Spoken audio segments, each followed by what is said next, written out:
Good morning. You are getting poked by me, Laura. You can find me as Nice Needles on Patreon or on YouTube. Please follow me on either of those. It's free to do both, and you will get the full podcast. YouTube, the recording's not as good as my microphone here, so I prefer Patreon. I follow a guy on Patreon. He does mushrooms. I pay for a membership with him. It's like $4 a month. Well worth it. I love supporting him. And he did a membership drive. And I'm like, is that what I need to do, is do a membership drive? Because here's the thing about me. I am trying to find a way to earn money. And I don't need to necessarily sell what I do directly. I'm fine with indirect sales, like exposing my audience in some way to a service, a product, I don't know, where I can, sell my audience's ears and eyes, right, with integrity. YouTube is that basically, but I like the non-commercial aspect of Patreon, so I also haven't lost faith in the idea of direct pay. Like if I could get, like I said, 1 million followers, and half those people are paying $2, that I can do pretty well with that. So, but we'll start with like 100 people. I still haven't broken the 50 mark on Patreon. I'd really like to do that. But today, let's talk about poop. I just got off of TikTok, and really one of my very best friends in the world, like in my life, her name is Libby, and she's on TikTok. And I lived on a campground that she managed in Alaska last year. And it was an awesome memory. And even though it was only a month, I'm not kidding you, it felt like a year. Like we did so much happened. The way that we lived was so intense, me and my son. I remember that he would jump up in the mornings in Alaska with just his underwear on, because he's an underwear guy. And the cabins were very warm, like the heat was really good. And he would run outside, and it's just piles of snow, and it's dark, right? Because it's winter in Alaska. And he would just go out there and pee to his heart's desire into the snow pile. We had our own outhouse. I never made it to the outhouse. We also had a bucket. I used the bucket. I was exhausted. Anyway, so poop. I pooped in the bucket. I pooped in a bucket in Alaska. Yes, I did. That bucket got thrown away. Anyway, so Livy, my bestie, she's in Alaska, and she and I have this weird knack where we can like post videos and they'll just like randomly go viral because we're quirky and cute and smart and funny. And so we do quirky, smart, funny things. We're not these consistent viral people. We're just like random viral. So she posted a video like yesterday, and it was already going pretty viral, and I caught it when I caught it.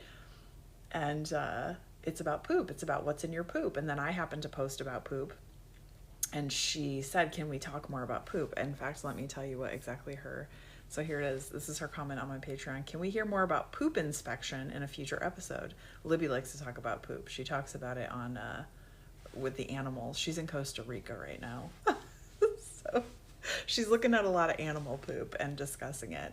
And I talk about poop to anybody who's my real friend. If you're my real friend and we haven't talked about poop, like there's a problem. We haven't reached a certain point in our relationship. I talk about poop with everybody. Some people start first, like, I don't know, there's something about me. They just trust me with their poop. So we were talking about sugar the other day. But poop is very interesting. The video that she has over 1 million views now. Right before I got on to record this, it had 1.1 million views. Pretty impressive for like just a day of being up. Pretty awesome. So I'm going to take her cue. By the way, she's selling like products. I don't know that they're up yet. I think she's starting with a t-shirt, and it's got like this poop demon on it. And it's got a slogan. I'm not going to say what it is because it's not my place. But anyway, you should definitely look for her shirts because they're going to be awesome. And whatever other products. I need to stop giving away other people's secrets, so I'm going to be quiet now. But poop inspection, her video is about how most of your poop is not food, which is true because the food that we eat ideally is absorbed. The nutritional parts are absorbed through our small intestine to become the different parts of us, to become the energy that we use to make the different parts of us, to become the substance and the building blocks of the things that we use to repair our bodies, to repair our muscle, to repair damage, stress damage, to give us back what we need, what life takes from us every day. So it's true that hopefully, ideally, you are absorbing most of the food that you're eating and that it's nutritious food and giving you what you need and not depleting you. And so when you have this bulk of poo, looking at it is very informative. Very informative. When I have new patients in, we do spend time talking about poop. And typically when people are brand new, they're a little uncomfortable. They don't like it. But for me, it's like mowing the lawn. I'm used to poop. I understand the value of it. And as I talk to other people about their poop, they begin to understand the value of it and become more interested in it, because it is such a strong indicator of what is going on inside of you. It gives you direct feedback if you can interpret and understand what poop means. It's a lot like the tongue. So I have a viral video that has 1.8 million views. It was my very first, I had some videos on TikTok that were like 300,000, 400,000, 50,000, things like that. But my first big one was my tongue video, where I talk about scraping the tongue and looking at it first. Let it teach you about your digestive system. So we're going to talk digestion, but the goal is poop today. That's the goal. The goal is poop. Do you have your coffee? Do you have your tea? Are you munching on a breakfast sandwich? It's okay. You can still eat. It doesn't have to gross you out. Everybody poops. Okay, so the tongue video is about the fact that if you stick out your tongue, that tissue, that muscle, your tongue right there, sometimes there's a coat, sometimes there's not a coat, sometimes it's dry, sometimes it's wet, sometimes it's saggy, soft, sometimes it's tight, rigid, sometimes there's cracks in it in different spots, sometimes there's a thick or thin or slimy or dry coating, sometimes there's spots and speckles, sometimes there's dark, like black, sometimes there's purple spots, brown spots. There can be so many different things about the tongue that tells you the state of the tissue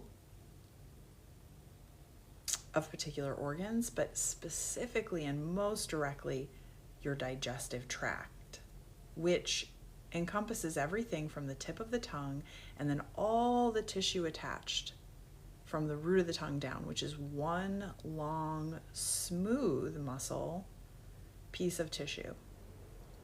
So it's not striated muscle. Striated muscle is like your bicep, right? It's these fibers, and they contract and they flex. But the digestive tract is smooth muscle tissue, not striated, it's smooth. And it works on a system of peristalsis.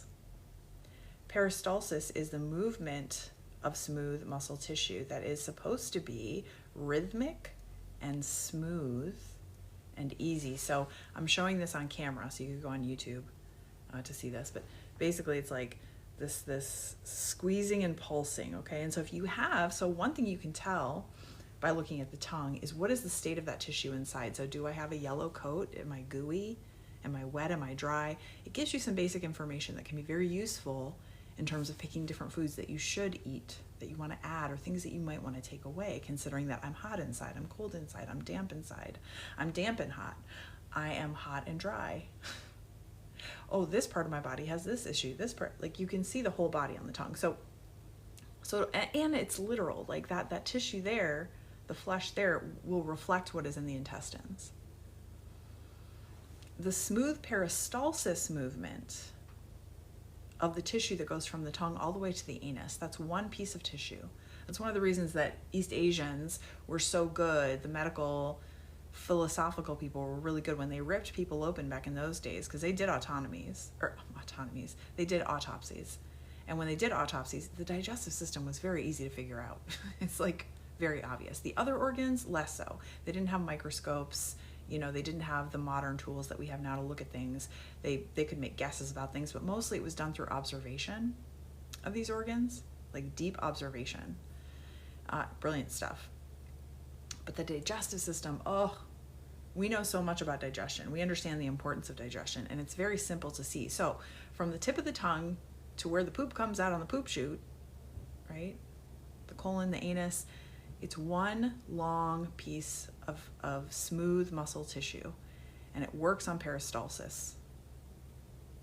Peristalsis can tell you the state of chi in your body. What do I mean by chi? By chi, I mean movement. How is movement going? Is it like chunky, like is the peristalsis not smooth and even, and so it's cutting off the poop, so the poop's coming off in pieces or maybe even pellets? Like when people say, oh, it's like a rabbit, like I get little pieces, that tells me that peristalsis is not smooth and easy. That tells me there's a lot of stress. That tells me that chi flow is staccatoed, stagnant, stuck, uneven. And in the digestive system, that tells me that there's distress in the body. And it's deep because you're doing this all the time. You're pooping this way all the time. What you should have if you have healthy peristalsis, number one poop rule, is that you have C-shaped or S-shape, S like Sam, or C like Culliver. So rounded or curved pieces of poop that make a shape. They're long. They're not pieces and chunks or bits. So if you have that, you've got smooth movement going on, which is great. It means the chi, that peristaltic flow is happening. The next thing would be the weight of the poop. Does it float? Does it sink? Does it have a tube-like shape like your intestine does, or does it pile up and it's real heavy and wet? Or is it tiny little pebbles? Are they hard? Are they hard to get out? Does it fall out? Is there water there? Is there no form at all? Is it just liquid? Right? We're one scale of the end to another. And if you alternate back and forth, that's also more information. But I would say the biggest things to look for if you're new to looking at your poop is it wet and heavy and formed? Does it have shape? Does it not? Or is it the opposite of that? Is it very hard and in pieces? Or does it come through real nice and it's a tube and it's got shape and you dump it out and it's kind of not too heavy, not floating? It's just nice. It just lays there like a beautiful piece of poop should. Is it easy to get out when you wipe?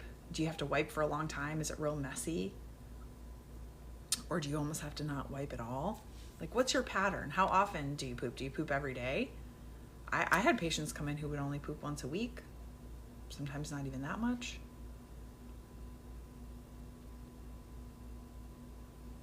Is your digestion moving? That's the first thing. And then how is it moving? Is it stuck? Is it truncated? Is it smooth flowing? Is it even? And then is it dry? Is it damp? Is it phlegmy even? You can have phlegm in your stools. You can have mucus. There's all kinds of things, okay? Poop is a big conversation.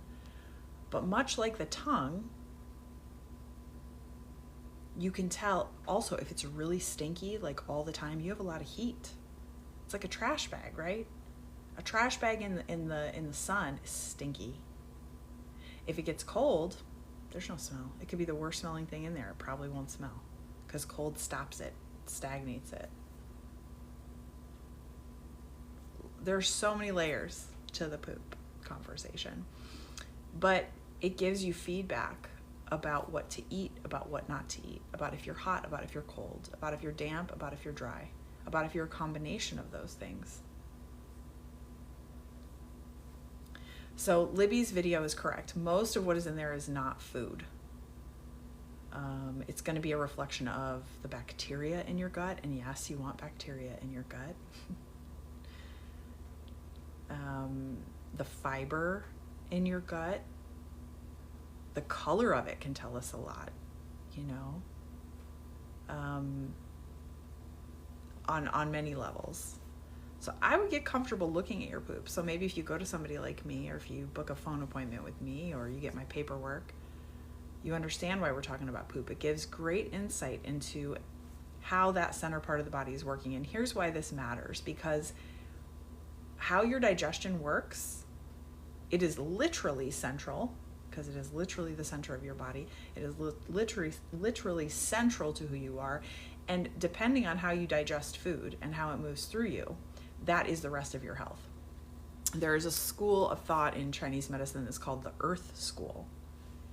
And it is the idea that what is in the center, the earth organs of the body, which is pretty much digestion, that if that doesn't work, nothing else works. And I have to say, I agree. Now, you can have like a genetic issue that you're born with, that's the play. That's where you're working from, right? So you can do your best to optimize what you're working with, and you can still be a brilliant, awesome, amazing person. I'm not saying that you can't be awesome if your digestion isn't right on, but what I'm saying is the digestion is the center of your health, fundamentally. And so these topics that we're starting to bring up, which are things I avoid early on in treatment with people unless it's absolutely fundamental to that moment for their treatment, for what they're coming in for, I avoid it because it's simple stuff, but in this world, it's exhausting to talk about food because we are overrun by poison and we are overrun by capitalism in our food, much like our healthcare system, and they are tied together, these things, because our food here makes us sick. And that's a hard thing to talk about with people. That's a hard thing to confront people on because it's a very heavy weight, right? Because we don't have a lot of choice, really. We do, but it's a very intimate, everyday thing when we talk about food. So I hear that this is like, can be overwhelming, but I think we might need to go here more and more because the more I talk to friends and to people on social media, the more what I hear is that we are still really lacking the basic knowledge and information about how our bodies work in a very functional, fundamental way. How does your small intestine work? We need to talk about that. That's going to be an upcoming episode, small intestine. What's the stomach all about? What's the large intestine all about?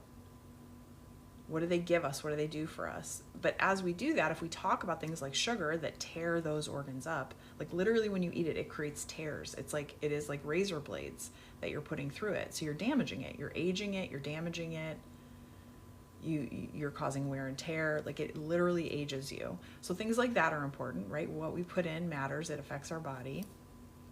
We also need to talk about calories versus nutrition. That is a huge problem for Americans. Huge. If you are still counting calories and listening to people who say that it's about calories, my friends, tune in. Let's talk about that. There's so much. So I want to talk about how the small intestine works. I want to talk about nutrition versus calories and a different way of looking at your digestion and your health that way. And we can talk about the organs too, the kidneys. Oh Lord, the kidneys. We could spend a year talking about the kidneys more. Kidneys are a lifetime study. They're intense. But I can give you overviews. You know, I can use Chinese medicine to not just simplify it, but to make it useful. It's useful to understand how your kidneys work. It's useful to understand how your liver works. It's also useful to understand the emotions that are tied into these organs and how you can, like the other day I talked about how overthinking taxes the pancreas. We call it the spleen in Chinese medicine. Ooh, there's a jet going across way up high. I never see planes out here. That must be military. How overthinking can damage the pancreas. A great example of this is Steve Jobs, right? He got pancreatic cancer, classic overthinker, right? That guy was like up in his head. Think.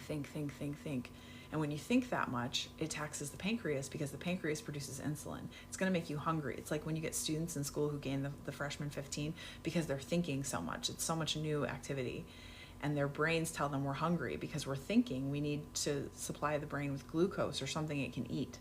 So overthinking taxes the pancreas. But in addition to that, it can go in reverse, right? So we can eat too much sugar or too many carbohydrates and tax the pancreas.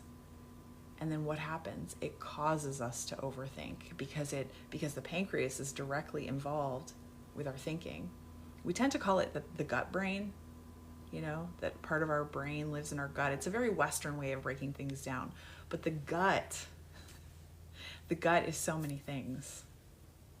I think we tend to think about bacteria in an allopathic Western sense when we talk about the gut brain, and that's true. Bacteria are a whole like that's a whole life inside of us. We carry planets inside of us of bacteria. but the environment that they live in and the ways that they communicate are with different organs. And the pancreas is specifically linked to too much glucose, too much insulin, overthinking, overuse. So these symptoms can go in reverse. So if we think too much, we can damage the pancreas. If we eat too many things that tap on the pancreas, like sugar and carbohydrates, we can become overthinkers. There's a brain-gut connection is the point. So many aspects to digestion. And I can give you some of the Western stuff to satisfy that curiosity, and you can go look at that stuff on your own. Take anatomy and physiology classes. Why not? We all need to learn more.